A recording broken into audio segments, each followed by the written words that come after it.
الحمد لله الحمد لله الذي بنعمته تتم الصالحات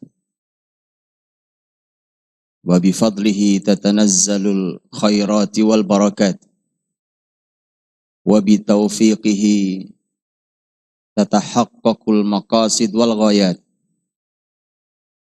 أشهد أن لا إله إلا الله وحده لا شريك له وأشهد أن محمدا عبده ورسوله. اللهم صل وسلم وبارك وأنعم على رسولنا وشفيعنا وإمامنا محمد صلى الله عليه وسلم وعلى آله وأصحابه ومن تبعه بإحسان إلى يوم الدين. يا أيها الذين آمنوا اتقوا الله حق تقاته ولا تموتن إلا وأنتم مسلمون. يا أيها الناس اتقوا ربكم الذي خلقكم من نفس واحدة وخلق منها زوجها وبث منهما رجالا كثيرا ونساء واتقوا الله الذي تساءلون به والأرحام إن الله كان عليكم رقيبا. أما بعد، saudara-saudariku mukminin dan mukminat hafizakumullah, shaimin, shaimat, mu'takifin, mu'takifat. Kita bersyukur pada Allah Subhanahu wa taala yang dengan kenikmatannya sempurnalah semua amal kesolehan. Yang dengan keutamaannya turunlah berbagai kebaikan dan keberkahan. Yang dengan taufiknya tercapailah berbagai maksud dan tujuan. Memuji Allah Subhanahu wa taala atas berbagai kesempatan yang masih diberikan kepada kita sebagai hambanya yang lemah, untuk bisa menambal berbagai kekurangan, untuk menguatkan kembali sesuatu yang melemahkan kehidupan, untuk memberikan kembali kepada kita keberkahan-keberkahan yang menyingkirkan berbagai kesengsaraan, yang menyingkirkan berbagai laknat kehidupan. Sesuai dirahmati Allah Subhanahu wa taala, belum lama lisan kita berdoa pada Allah. Lisan kita juga mengaminkan orang yang berdoa. Ya Allah, sampaikan kita ke bulan Ramadan. Belum lama lisan itu kita ucapkan dan kita mengaminkan doa yang mengucapkannya. Tapi hari ini kita mengucapkan kembali dengan kalimat yang berbeda. Jangan tinggalkan kami Ramadan. Belum lama kita berupaya untuk menyiapkan diri sebaik-baiknya untuk menghadapi Ramadan. Tapi hari ini kita telah menyiapkan diri untuk ditinggalkan Ramadan. Ramadan adalah Rabiul Mukmin. Ramadan adalah musim seminya orang-orang beriman.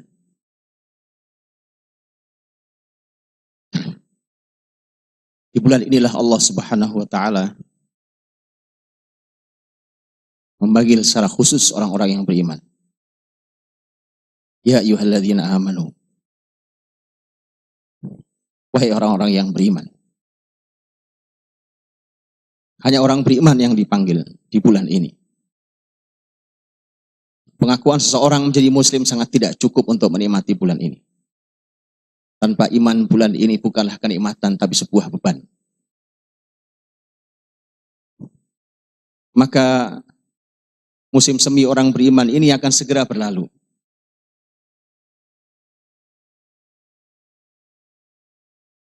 Kenikmatan ayat yang kita baca, kita lantunkan sepanjang hari, sepanjang malam. Kenikmatan yang tidak ada duanya. Tak pernah kita jumpai di luar Ramadan. Dia kita rasakan di bulan ini. Tak pernah lelah Tidak pernah lelah lisan ini membaca Al-Quranul Karim. Karena memang ini bulannya. Syahrul Ramadan alladzi unzila fihil Quran. Dan karena memang hati-hati menjumpai kesuciannya. Itulah yang disampaikan oleh sahabat mulia Utsman bin Affan radhiyallahu anhu, "Idza tahurat qulubukum ma syabi'tum min tilawatil Quran." Kalau suci hatimu, kau tidak akan pernah kenyang membaca Al-Quran, dan inilah buktinya. Jangankan hanya sholat sunnah 2 rakaat, 4 rakaat dan seterusnya.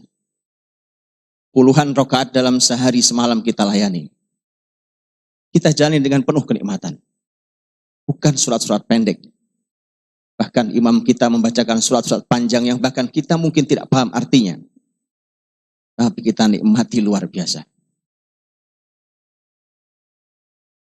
Indah Ramadan ini, tapi hanya bagi orang yang beriman. Dan rasakanlah kalau ini tidak ada dalam hati kita, maka ini menunjukkan di mana kualitas iman kita. Ramadan adalah bulan yang disebut oleh sahabat mulia Abdullah bin Abbas bahwa Nabi SAW adalah manusia yang paling dermawan, dan Nabi lebih dermawan saat di bulan Ramadan. Maka berapa rupiah pun yang kita keluarkan di Ramadan, rasa sangat nikmatnya. Secara zahir kita kehilangan uang, kita kehilangan rupiah, kita kehilangan harta kita. Tetapi kebahagiaan bertambah lebih mahal daripada harta yang hilang dari tangan kita. Dan tidak sulit bagi Allah untuk menggantinya. Kenikmatan Ramadan begitu indahnya, tangan kita mengulurkan kepada sesama. Untuk membantu, untuk meringankan beban. Untuk memberi, untuk berbagi. Bukan meminta, bukan menzalimi, bukan menyulitkan, bukan menindas. Kenikmatan Ramadan dalam berbagi kita rasakan. Tiba-tiba kita menjadi orang yang sangat dermawan, mengalir kebaikan dari tangan-tangan kita. Yang pun kita sulit menjumpai itu di luar Ramadan, bahkan pada diri kita sendiri. Tak sebesar itu. Tapi Ramadan ini akan segera berlalu. Berbagai amal kebaikan kita coba lakukan dengan berbagai macam hal. Kesibukan dunia kita yang sangat menyita. Sangat menyita hingga mungkin tak sempat kita berzikir pagi setelah sholat subuh kita. Karena harus langsung menyiapkan berbagai aktivitas pekerjaan kita. Tapi Ramadan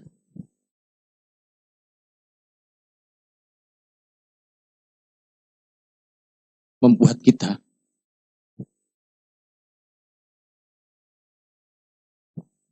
mampu menceraikan dunia.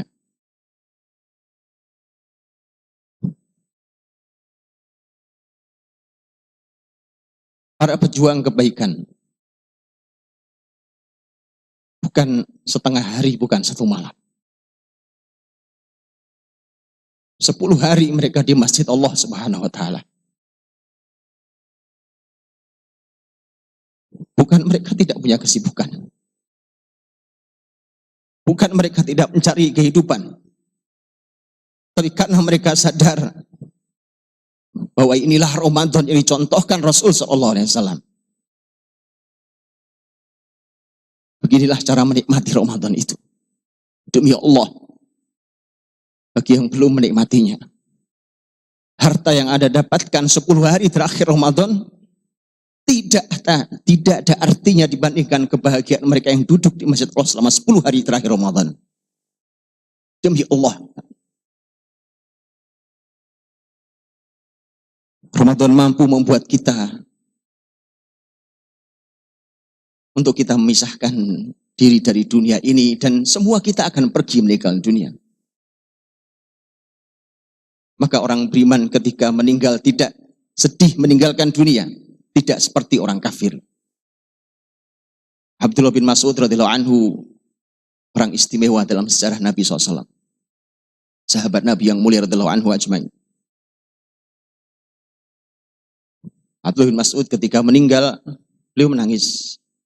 Ketika ditanya, apakah orang sepertimu menangis ketika sakaratul maut?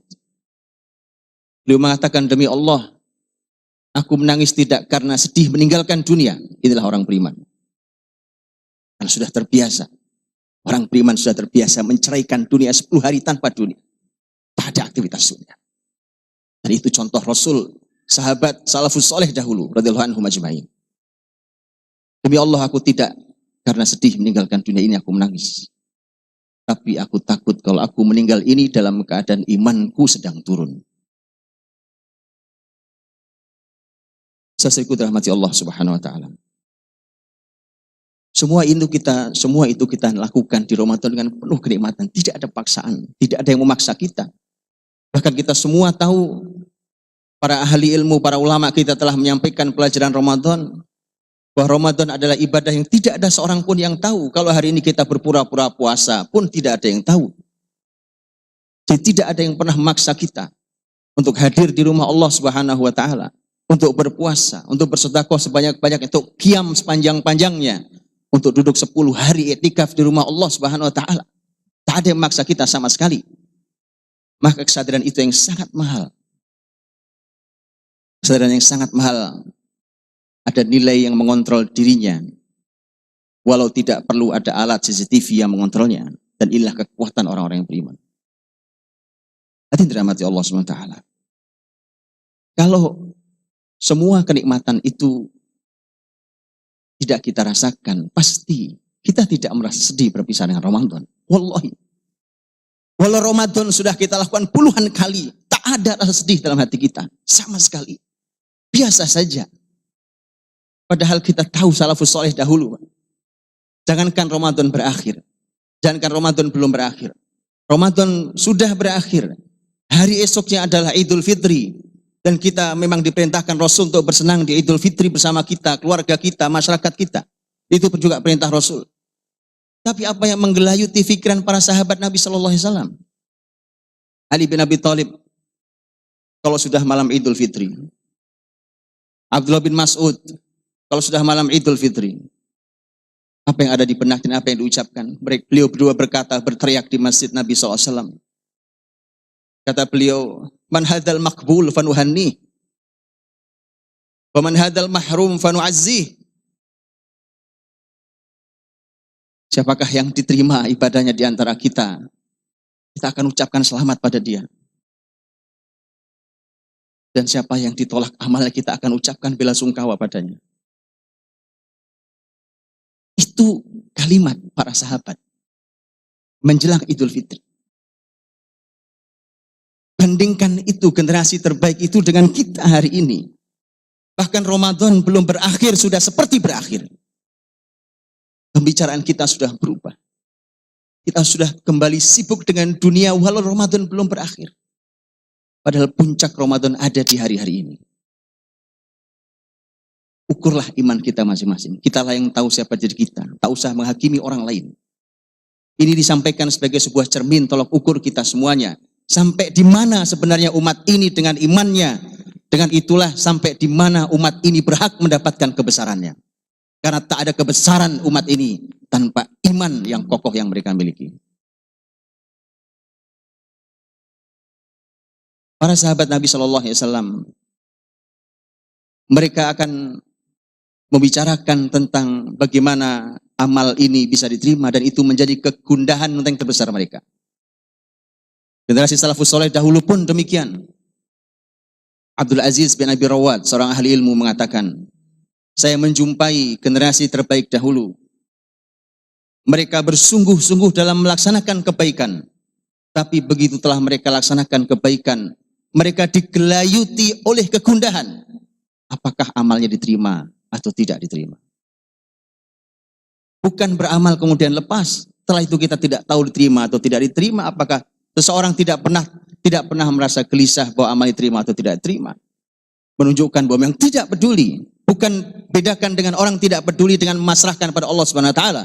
Karena generasi salafus soleh dahulu, para sahabat pun, mereka jelas memasrahkan pada Allah. Karena tidak ada yang tahu seorang pun siapa yang diterima amalnya. Tapi kegelisahan, kegundahan itu menunjukkan kepedulian. Tentang kualitas amal kita, tentang siapa kita, tentang amal kita, tentang iman kita. Sudah berapa puluh Ramadan kita lalui? Sudah berapa belas Ramadan kita lalui? Sudah berapa Ramadan kita lalui? Sudah berapa usia kita? Dan berapa yang masih tersisa? Kemudian masihkah kita dengan pola yang sama, dengan cara yang sama, dengan iman apa adanya? Terus kemudian kita menghadap Allah Subhanahu wa taala. Ramadan akan terus ada setiap tahunnya. Ramadan akan terus hadir sampai akhir zaman, sampai Allah kehendaki. Tapi tak ada yang bisa menjamin Ramadan tahun depan untuk kita. Itu semua kita sadari. Kita hantarkan ke liang lahat saudara-saudara kita menjelang malam Ramadan. Kita hantarkan mereka di awal-awal Ramadan. Ada yang kita hantarkan baru-baru kemarin. Tak ada yang menjamin. Karena saudara dirahmati Allah Subhanahu wa taala. Dalam Sunan At-Tirmidzi, Aisyah radhiyallahu anha bertanya pada Rasul sallallahu alaihi wasallam. Bertanya tentang tafsir ayat dalam surat Al-Mu'minun. Walladzina yu'tuna ma atau wa qulubuhum wajilah wa annahum ila rabbihim raji'un. Orang-orang yang melakukan apa yang mereka lakukan, mempersembahkan apa yang mereka persembahkan, melakukan sebuah amal, tapi hati mereka dalam keadaan ketakutan. Dan karena kelak mereka kepada Tuhan mereka akan dikembalikan. Aisyah bertanya, ya Rasulullah, ahum qaumun yashrabunal khamr wa yasrikun. Apakah yang dimaksud oleh ayat ini, orang yang melakukan sesuatu kemudian hatinya takut? Apakah ini adalah orang-orang yang minum khamr, mabuk-mabukan? Atau ini orang yang mencuri? Nabi mengatakan, qala la ya bintas Siddiq. Tidak, wahai putrinya Abu Bakar Siddiq. Bukan itu maksud ayat ini. Innahum qaumun yusallun wa yasumun wa yatasaddaqun. Mereka adalah orang-orang yang salat, orang-orang yang puasa, orang-orang yang bersedekah. Tapi mereka wa yakhafuna alla tuqbala minhum a'maluhum, tapi mereka adalah kaum yang takut amalnya tidak diterima. Itu yang dimaksud dengan ayat ini. Dan mereka lah orang-orang yang yusari'una fil khairat, ulaika yusari'una fil khairat. Mereka adalah orang-orang yang berlomba dalam mencapai kebaikan, wahum laha sabiqun. Dan mereka lah orang yang terus berlomba dan berlomba untuk menjalankan dan meraih kebaikan itu. Saudariku yang dirahmati Allah Subhanahu wa taala. Karenanya lihatlah apa yang dilakukan oleh pemimpin tertinggi muslimin saat itu. Umar bin Abdul Aziz rahimahullah taala. Umar bin Abdul Aziz rahimahullah taala sebagai pemimpin tertinggi muslimin di dinasti Bani Umayyah, dan kita tahu bagaimana kebesaran seorang Umar bin Abdul Aziz. Bagaimana keadilan, bagaimana kemakmuran yang dihasilkan di kepemimpinannya. Di akhir Ramadan, Umar bin Abdul Aziz menuliskan instruksi resmi kenegaraan yang dikirimkan ke berbagai wilayah kekuasaannya, akan dibacakan pada seluruh masyarakatnya. Tahukah Anda apa yang dikirimkannya? Untuk kita tahu, kita bicara tentang kepemimpinan Islam, kita bicara tentang kepemimpinan syariat, tapi kita jauh dari itu semua. Ada tahu isi suratnya apa? Isi suratnya adalah memerintahkan, mengingatkan umatnya tentang akhir Ramadan, di mana kalian harus mengisi dengan dua hal. Isilah dengan banyak beristighfar pada Allah Subhanahu wa taala dan mengeluarkan sedekah sebanyak-banyaknya menjelang akhir Ramadan. Di antara bunyi suratnya adalah qulu kama qala abukum Adam alaihi salam. Perbanyaklah membaca sebagaimana yang dibaca doanya oleh bapak kalian Adam alaihi salam. Rabbana zalamna anfusana Wa illam taghfir lana wa tarhamna lanakunanna minal khasirin. Ya Allah Rabb kami telah banyak menzalimi diri kami sendiri. Kalau tidak karena Kau ampuni kami, kalau tidak karena Kau rahmati kami, maka kami termasuk orang-orang yang merugi. Waqulu, dan bacalah juga sebagaimana waqulu kama qala Ibrahim alaihissalam. Bacalah sebagaimana yang dibaca oleh Nabiullah Ibrahim alaihissalam. Walladzi atma'u ayyaghfira li khati'ati yaumaddin. Dan dialah Allah yang aku sangat berharap kelak Dia mengampuni dosa-dosaku pada hari kiamat nanti. Waqulu kama qala Dhunnun alaihissalam. Dan bacalah sebagaimana yang dibaca oleh Nabi Dhunnun, Nabi Yunus alaihissalam. La ilaha illa anta subhanak inni kuntu minadh dhalimin. Tidak ilah kecuali Engkau ya Allah, Maha suci Engkau, sesungguhnya aku termasuk orang-orang yang zalim. Kemudian beliau mengatakan, sesungguhnya puasa kita memerlukan istighfar yang memberi manfaat dan memerlukan amal soleh yang memberi syafaat. Karena berapa banyak puasa kita yang terlubangi oleh panah lisan kita. Sesuai dirahmati Allah Subhanahu wa taala.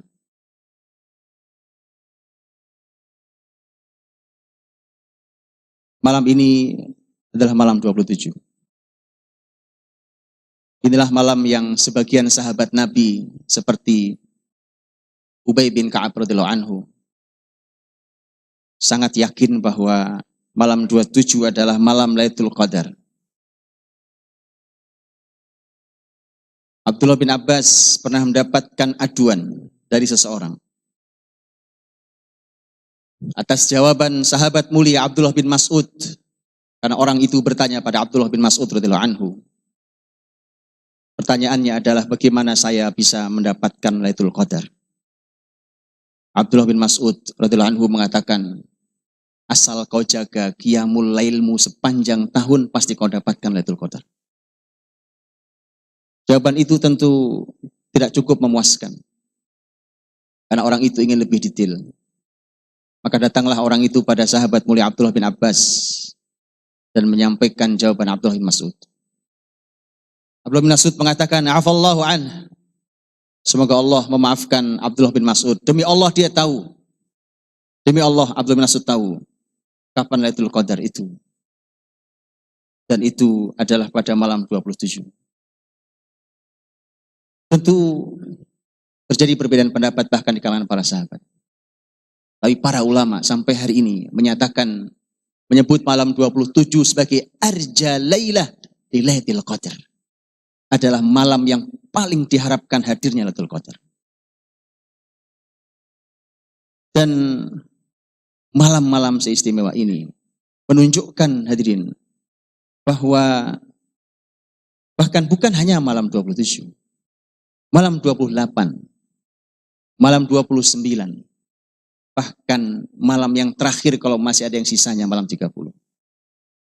Karena ketika mengikuti kalimat Rasul SAW, itulah kenapa terjadi perbedaan pendapat para ahli ilmu. Hitungan ganjil itu dalam hadis Nabi, sebagian hadis Nabi, sebagian kita sering dengar dan kenal, dihitung dari depan. Malam 21, malam 23, malam 25, dan seterusnya sampai malam 27, malam 29. Tetapi dalam hadis Nabi SAW yang lain, ternyata terhitung dari belakang. Yang itu artinya adalah malam genap menjadi malam ganjil karena dihitung dari belakang. Hadis sahih yang disampaikan oleh para ahli ilmu. Itulah mengapa ada yang berpendapat ahli ilmu sebagian bahwa Lailatul Qadar terjadi pada malam genap. Mungkin tidak akrab di telinga kita, tapi itu ada hadisnya. Karena sebenarnya walau malam genap terhitungan depan, tapi dia malam ganjil terhitungan belakang. Rasul yang menyampaikan. Nabi mengatakan listis'in baqina wali sab'in baqina, wali khamsin baqina. 9 malam yang tersisa. 7 malam yang tersisa. 5 malam yang tersisa. Dan seterusnya. 9 malam tersisa artinya tanggal 21. Malamnya adalah malam 22. Maka nyata bahwa sampai detik terakhir Ramadan, maka tidak ada pilihan buat kita kecuali untuk mengamalkan sebanyak-banyaknya, melakukan amal sebanyak-banyaknya. Tidak peduli kita ada di malam yang mana. Itulah mengapa dicontohkan kita Rasul Sallallahu Alaihi Wasallam untuk fokus, karena 10 hari terakhir Ramadan bisa menjadi umur yang paling mulia yang kita miliki dari setahun yang Allah berikan sepanjang ini.